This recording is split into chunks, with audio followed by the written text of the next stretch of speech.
8절과 9절 말씀입니다.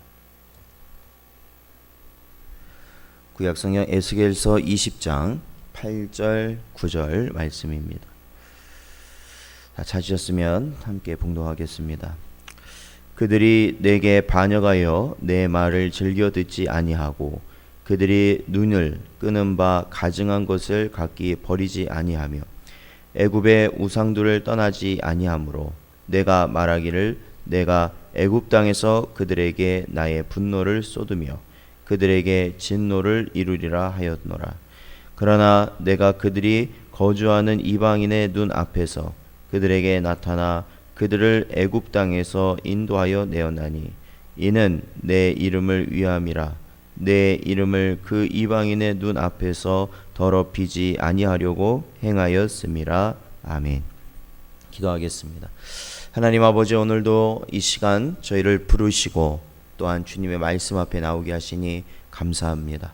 하루하루의 삶 가운데서도 새 하늘과 새 땅의 소망을 가지고 다시 오실 주님을 저희들이 바라보며 매일같이 나 자신을 죽이고 이 땅의 것들을 내려놓으며 하나님의 나라를 소망하며 살아가기를 간절히 소원하는 저희 심령들 되게 하시고 오늘도 주님의 말씀 통하여서 우리의 완악한 모습을 버리게 하시고 회개하게 하시고 주님께서 주시는 말씀의 길을 따라갈 수 있도록 인도하여 주시옵소서.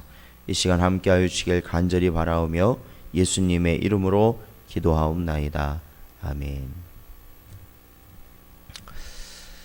사랑하는 성도 여러분, 오늘도 주시는 말씀 온전히 붙드실 수 있기를 바랍니다.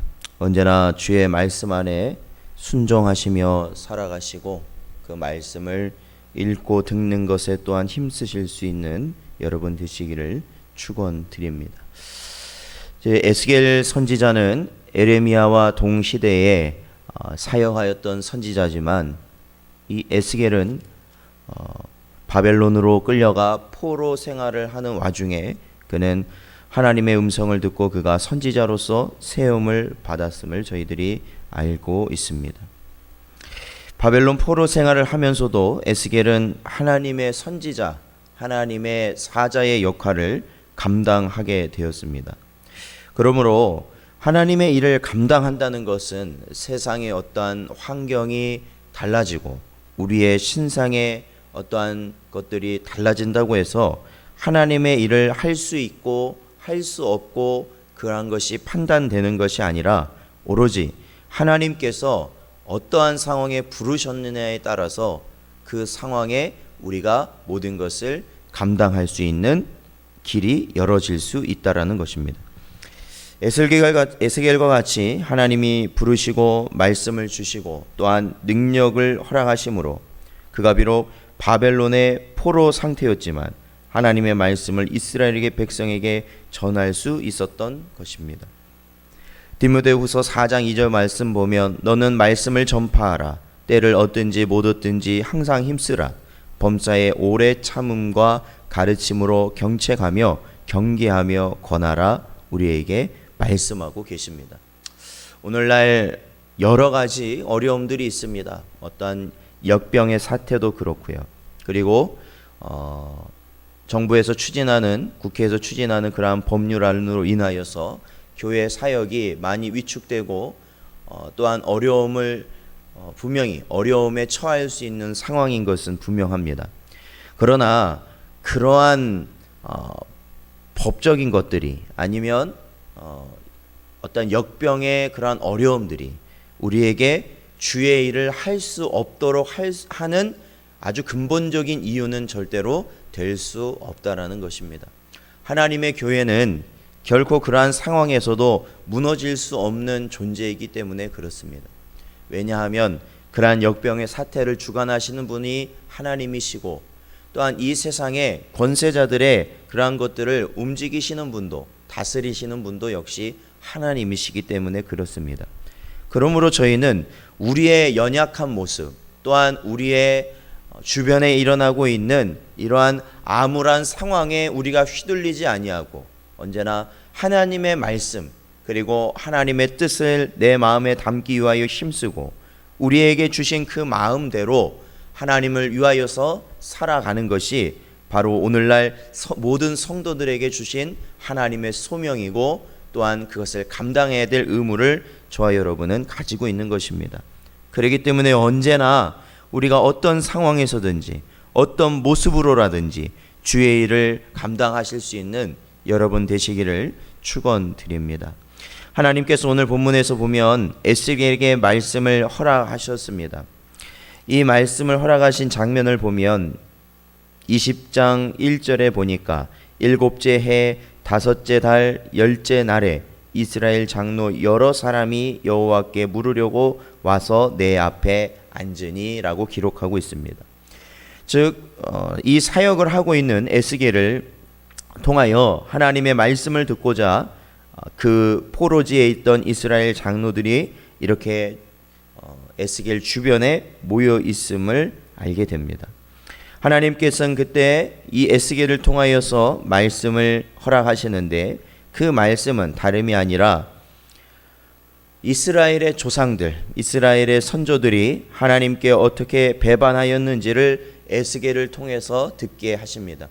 그들의 조상들이 얼마나 하나님의 말씀을 듣지 아니하고 하나님의 말씀을 배반하고 완악하여서 결국 또한 그들이 진노를 겪고 또한 하나님의 신실하신 약속을 통하여 계속적으로 은혜를 주셨건만 그들은 계속적으로 하나님의 말씀을 부인하고 세상을 쫓아갔던 모습들에 대해서 이야기하고 있습니다. 하나님께서는 이스라엘을 택하셨습니다. 그들을 젖과 꿀이 흐르는 가나안 땅으로 인도해 주실 것을 약속하십니다. 그리고 하나님께서는 그들에게 말씀하시는데 그것은 하나님 외에 다른 신들은 섬기지 말고 오직 하나님만을 따라오라 말씀하셨습니다. 8절에 보면 오늘 말씀 8절에 보면은 그들이 내게 반역하여 내 말을 즐겨 듣지 아니하고 그들의 눈을 끄는 바 가증한 것을 각기 버리지 아니하며 애굽의 우상들을 떠나지 아니하므로 내가 말하기를 내가 애굽 땅에서 그들에게 나의 분노를 쏟으며 그들에게 진노를 이루리라 하였노라 말씀하셨습니다. 그러니까 이스라엘 백성들이요, 이 택함을 받아서 하나님의 백성이 된 조건에는 그들이 하나님을 향한 어떠한 특심, 정말로 하나님 보시기에 모든 것이 완벽하여서 그런 것이 아니었다라는 것을 알 수 있습니다. 그들도 역시 외국 사람이나 별반 다를 것이 없는 존재였다. 우상을 쫓고 세상의 것을 그들은 원하고 살아갔던 것이 바로 이스라엘 백성이었다. 그들이 애굽 땅에서 멸망을 당한다 해도 그것이 아무런 이상이 없는 그러한 모습들을 가졌다라는 것이죠. 그런데 9절에 뭐라고 말씀하십니까? 그러나 내가 그들이 거주하는 이방인의 눈앞에서 그들에게 나타나 그들을 애굽 땅에서 인도하여 내었다라고 말씀하십니다. 그러니까 이스라엘 백성이 그러한 악한 백성임에도 불구하고 하나님은 그들을 택하셨고 그들을 애굽에서 건지셨고 또한 하나님께서는 약속의 땅으로 그들을 인도하셨다라는 겁니다. 만천하 모든 백성들이 보도록 하나님께서는 자신의 택한 백성을 인도하셨다라는 것입니다. 하나님께서는 어떠한 하나님이십니까? 우리의 공로나 우리의 어떠한 하나님을 향한 드림이나 그러한 것으로 하나님이 기뻐하시는 것은 아닙니다. 그러한 것으로는 하나님을 만족시켜 드릴 수가 없습니다. 그러한 것으로는 하나님을 기쁘게 하실 수가 없습니다. 우리의 자랑이 되는, 우리가 이 땅에서 우리에게 자랑으로 여겨지는 것이 결코 하나님께는 그것은 아무 소용없는 무용지물에 불과한 것입니다. 그러므로 성경에도 하나님은 우리에게 이렇게 말씀하십니다. 오로지 하나님을 기쁘게 하는 길은 믿음이다라고 말씀하십니다. 우리의 믿음. 하나님의 이 세상을 만드셨고 주 예수 그리스도를 통하여서 그 십자가의 구원의 완성을 통하여 우리를 새로운 피조물 삼으셨고 참된 구원을 이루셨다라는 그 성령의 역사로 말미암아 우리가 아버지 하나님을 또한 예수 그리스도를 성령 하나님을 온전히 믿는 믿음으로 말미암아 우리가 믿는 삼위 하나님께서 기뻐하신다, 우리에게 분명히 가르치고 계신다라는 겁니다. 우리는 간혹 우리의 한 것을 인하여 누군가에게 보이기를 소망하고 알아주길 소망하고, 특히 우리가 이렇게 신앙생활을 하면서도 우리의 노고와 우리의 고초를 하나님께서 아셔서 우리를 그만큼 우리를 인정해 주시기를 바라는 마음이 분명 있을 수 있습니다. 그러나 그것은 마귀의 미혹입니다. 그것은 우리를 교만한 길로 빠지게 하는 마귀의 미혹임을 우리는 깨달아야 됩니다. 우리는 무익한 종입니다. 아무것도 할 수 없는 것입니다. 하나님이 나를 살려주지 아니하셨다면, 내 안에 예수 그리스도의 영이 함께하지 아니하셨다면 우리의 생각과 입술과 우리의 삶은 결코 하나님을 위한 삶으로 살아갈 수 없는 존재이기 때문에 그렇습니다. 그래서 9절 하반절 보니까 하나님께서 왜 그러한 이스라엘 백성을 택하셔서 건지셨는가? 계속해서 보면 이는 내 이름을 위함이라 말씀하십니다. 즉 하나님께서 원하시는 대로, 하나님이 뜻하시는 대로, 하나님이 인도하시는 그러한 모든 계획과 섭리하심을 통하여 이루신 것이다. 즉 하나님께서 자신의 뜻을 이루기 위함이신 것이다 라는 겁니다. 내 이름을 그 이방인의 눈앞에서 더럽히지 아니하려고 행하였음이라. 그렇죠? 그 백성을 택하시고 그 광야 40년 동안에도 그들을 멸하지 아니하시고 결국 가나안 땅에 들이신 것은 모세의 기도와 같이 하나님의 능력 없는 자가 되어서 그 백성들을 멸하게 하신 것이 아니라는 겁니다. 오로지 하나님의 계획하신 바대로 그들을 온전히 인도하신 것이다. 그러므로 우리 성도들은 어떠한 것이 가장 주된 목적이 되겠습니까? 바로 이러한 하나님을 영화롭게 하는 것입니다.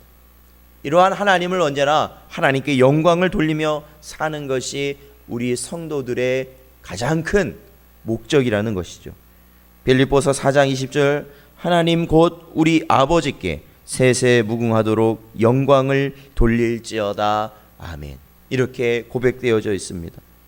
이는 이스라엘 백성의 다른 이유에서가 아니라 오직 하나님께서 자신의 이름을 만방에 나타내기 위하심이었다라는 것을 생각할 때 저와 여러분 마찬가지입니다.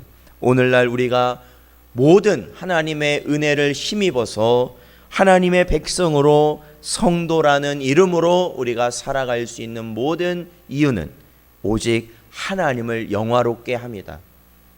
우리가 조금이라도 드러나는 것이 아니라 오직 하나님께서만이 이 모든 것을 감당하고 계신다. 나는 아무것도 아닌 무익한 종이다. 그러나 그러한 삶, 즉 믿음으로 사는 삶을 살아갈 때 우리 인생들은 가장 즐겁고 기쁜 삶이 된다 라는 것을 언제나 우리 마음속에 새기고 오직 주의 길을 가실 수 있는 저와 여러분 되시기를 주님의 이름으로 축원드립니다. 기도하겠습니다. 하나님 아버지 감사합니다. 무익한 종된 저희들을 영원한 지옥으로 나아가 멸망당할 수밖에 없는 저희들을 하나님께서 부르시고 저희를 택하셔서 오로지 예수 그리스도의 능력으로 말미암아 저희들을 구원하여 주셨사오니 온전히 저희들 그러한 믿음 가지고 살아감에 부족함이 없도록 인도하여 주시옵소서. 시시때때로 우리의 심령이 완악하여질 때마다 예수 그리스도의 보혈을 의지하게 하여 주시옵시고 우리 안에 계신 성령께서 내 마음을 어루만지시사 오직 하나님을 향하여 영광 돌리는 삶을 살아갈 수 있도록 주여 역사하여 주시옵소서.